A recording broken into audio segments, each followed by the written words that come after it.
बिस्मिल्लाहिर्रहमानिर्रहीम। अस्सलाम वालेकुम। आज का मेरा मौजू जिस पर मैं इस वीडियो में बात करूंगा, पाकिस्तान में बोली जाने वाली मुख्तलिफ ज़ुबानें और इनके अल्फाज, इनकी मिठास क्या है। पाकिस्तान में पाए जाने वाली ज़ुबानों के बेशुमार अल्फाज ऐसे मिलते हैं जिनकी खूबसूरती और मिठास शायद ही दुनिया के किसी और खित्ते में बोली जाने वाली ज़ुबानों में पाई जाती हो। ये ज़ुबानें अपने अंदर एक अलग ही सकाफत, तहजीब, हुस्न, अदब और अंदाज़ों बयां समाये हुए हैं। अब हम ज़ुबान की बात कर रहे हैं तो ज़ुबान असल में है क्या। अगर आप मुझसे पूछें कि जब से ये दुनिया बनी है यहाँ आबाद इंसान का सबसे बड़ा कारनामा क्या है, तो मैं बगैर किसी तवक्कुफ के जवाब दूंगा कि ज़ुबान की इजाद। एक लम्हे के लिए तसव्वुर कीजिए कि अगर ज़ुबान इजाद ना हुई होती तो आज हमारी तहजीब कैसी होती, कारोबारी जिंदगी का निज़ाम कैसे चलता, इंसानों के दरमियान राब्ते कैसे होते और दीगर मामलाते जिंदगी कैसे होते। तो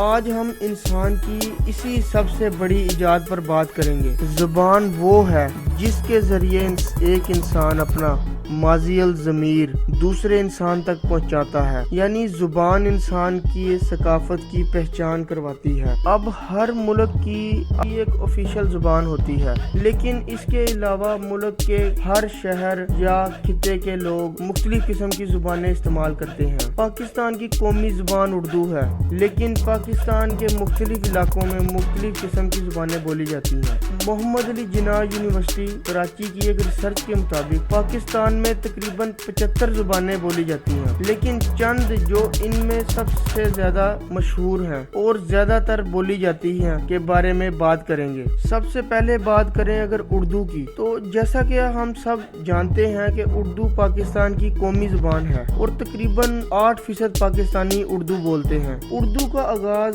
14वीं सदी ईस्वी में हुआ। इस पर फारसी, हिंदी, अरबी और तुर्की ज़ुबान की छाप नुमाया नजर आती है। अब इसी से अंदाजा लगाइए कि लफ्ज उर्दू भी दरअसल एक तुर्की ज़ुबान का ही लफ्ज है जिसके मानी लश्कर के हैं। उर्दू है जिसका नाम, हमें जानते हैं दाग, सारे जहां में धूम हमारी जुबान की ही है। दाग देलवी ने इस शेर में बड़े ही गरूर से उर्दू की सरबुलंदी का तज़किरा किया है, लेकिन देखिए इस बात में कोई दो राय नहीं, उर्दू एक बला की शीरी ज़ुबान है। इसकी खूबसूरती, हुस्न, मिठास, अदब और नरमी जो हर जगह हर शख्स को अपनी तरफ मतवज्जा कर लेती है। जैसा कि बहुत ही प्यारे उर्दू के चंद अल्फाज, खुशामदीद, तशरीफ फरमाएं, बारे हातर ना हो तो खिड़की बंद कर दीजिए, आप मेरे गरीब खाने में तशरीफ लाए, आपका तहे दिल से मशकूर हूँ, मोहतरम सलमान भाई, अल्ताफ भाई, यानी ये और ऐसे कई हजारों अल्फाज हैं जिनसे उर्दू की खूबसूरती, मोहब्बत, खलूस, इज्जत, प्यार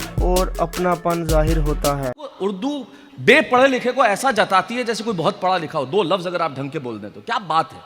और हम लोग जब बात करें तो उर्दू में, मैं मुगल आजम देख रहा था पिछले दिनों, मैंने कई बार देखी, तो एक जब अनारकली को कैद कर लिया जाता है तो बादशाह अकबर उसे बुला के कहते हैं, कैद खाने के गर्म अंधेरों ने तेरी आरजुओं में वो चमक बाकी न रखी होगी जो कभी थी।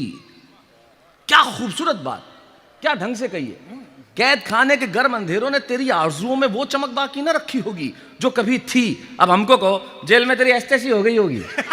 मतलब उर्दू के अल्फाज की मिठास ही ऐसी है कि कोई सख्त बात भी हो बड़े मुहज़्ज़ब अंदाज में अदा हो जाती है और सामने वाले को बुरा भी नहीं लगता। आपको बताता हूँ कि आज घर में खाना पका है। देखें, एक जुमला है, आज घर में खाना पका है।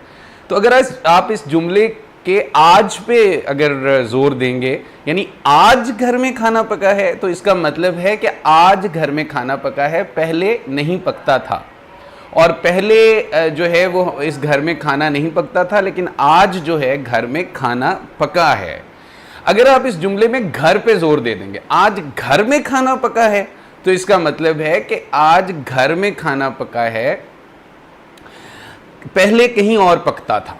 आज घर में खाना पका है, पहले कहीं और पकता था, यानी आज घर में खाना पका हुआ।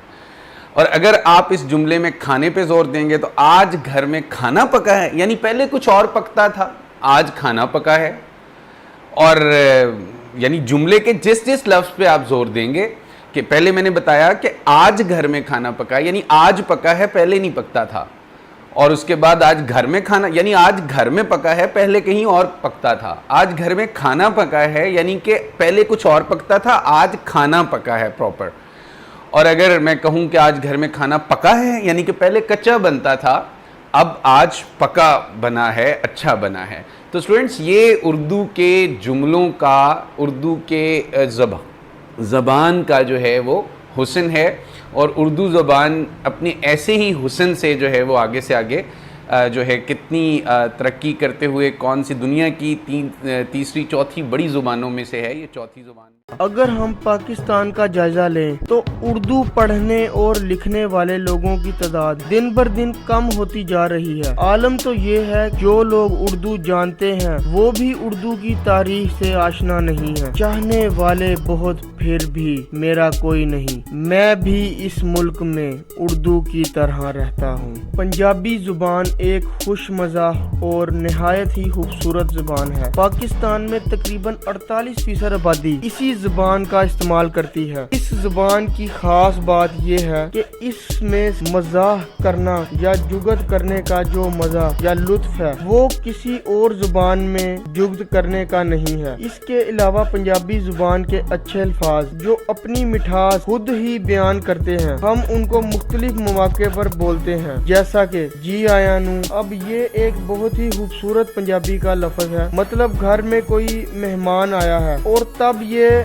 لفظ بولا جاتا ہے. مہمان کو خوش آمدید کہنے کے لیے اس سے محبت جھلکتی ہے اور اپنے پن کا احساس ہوتا ہے. اس کے علاوہ ویرا پنجابی کا لفظ ہے. بھائی کو بلانے کے لیے ویرا کا لفظ استعمال کیا جاتا ہے. یہ لفظ بھی اپنی ہی پہچان اور مٹھاس رکھتا ہے. اسے بہن بھائیوں میں قربت کا باعث بھی مانا جاتا ہے، جیسا کہ سونے ہو. یہ بھی لفظ ایک بہت ہی اچھا لفظ ہے پنجابی کا. مطلب جب کسی کو پیار یا عزت دے کر بلایا جاتا ہے تو اکثر ان الفاظ کا استعمال کیا جاتا ہے. اگلا لفظ میرا چند پتر بھی انتہائی نفیس اور مٹھاس والا لفظ ہے جو اپنا کوئی ثانی نہیں رکھتا. یعنی زیادہ تر مائیں اپنے بچوں کو پیار سے بلاتے وقت اس لفظ کا استعمال کرتی ہیں، مطلب کہ اپنے بچوں کو چاند کی خوبصورتی سے تشبیہ دیتی ہیں. اسی طرح پنجابی کے الفاظ کی جو وسعت ہے وہ بھی اپنا ثانی نہیں رکھتی، کیونکہ پنجابی میں کہی ہوئی کوئی بھی بات، قول یا شعر اپنے اندر بہت ہی گہرائی رکھتا ہے. جیسا کہ بلے شاہ کا ایک شعر ہے،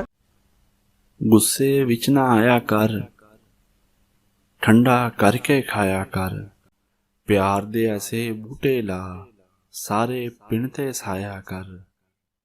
اتنا ڈیپ ان کا مطلب ہے. یہ پنجابی کی خوبصورتی ہے. اس کے بعد اگلی زبان جو پاکستان میں صوبہ خیبر پختونخوا میں زیادہ تر بولی جاتی ہے وہ ہے پشتو. اس میں قومیت، یکسانیت اور امن واضح طور پر جھلکتا ہے. اب پشتو زبان کے چند ایسے میٹھے الفاظ، اچھے الفاظ ہیں، جیسا کہ صاحب کو بناگلی کہا جاتا ہے، آدمی کو سیری کہا جاتا ہے. اس کے علاوہ ماں کو پشتو زبان میں مور کہا جاتا ہے. ٹیچر کو رما بونو کی کہا جاتا ہے. اس کے علاوہ خوش آمدید جو ہمارا اردو کا ایک بہت ہی بہترین لفظ ہے، اسے پشتو زبان میں بنا راگلاست کہا جاتا ہے. اس کا انداز بیاں بالکل ہی مختلف ہے. اس زبان کی خصوصیت کی ایک واضح مثال ہے. سندھی زبان صوبہ سندھ کی ثقافت اور تہذیب کو ہم سے روشنائی کرواتی ہے. یہ بھی ایک قدیم زبان ہے اور تقریباً 14% پاکستانی سندھی زبان بولتے ہیں. اس زبان میں ادب، احترام اور عزت دینے والے الفاظ عام ملتے ہیں، جیسے کسی کو عزت سے بلانا ہو،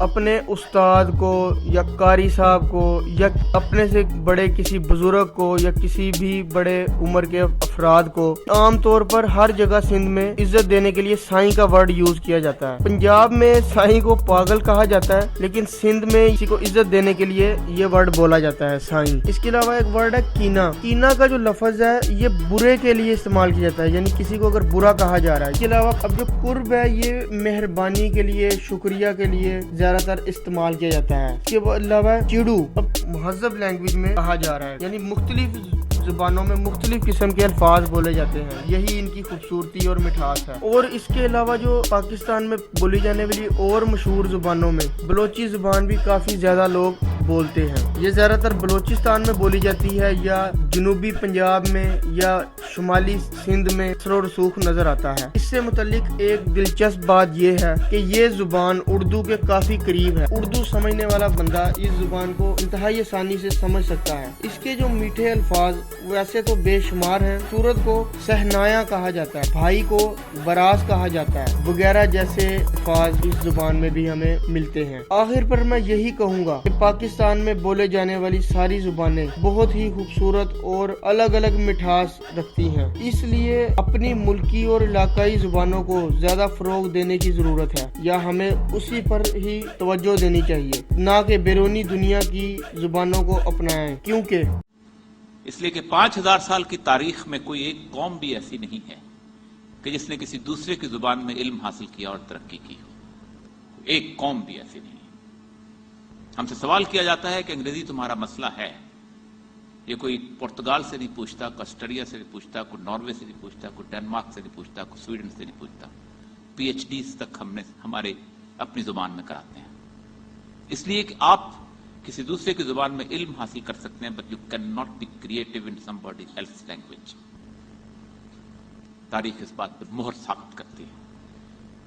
दुनिया की तारीख के अंदर सिर्फ 2 मोड़ ऐसे हैं कि जहां दुनिया ने तरक्की की, एक मुसलमान और एक अंग्रेज। मुसलमानों के पास सवा मुल्कात 7 शोरा के अलावा, कसीदों के अलावा कुछ नहीं था, न फलसफा, न तारीख, न इल्म, न मेडिसिन, न कुछ, न फल्कियात। दुनिया जहान का इल्म अपनी जुबान में ट्रांसलेट किया और फिर उसके बाद हर दरवाजे पर मुसलमान खड़ा था। दूसरा अंग्रेज, कुछ नहीं था उनके पास, शेक्सपियर के ड्रामे और चंद एक रोमांटिक पोइट्स। पागलों की तरह इल्म ट्रांसलेट किया और आज आगे बढ़े। तो एक बात तो इसलिए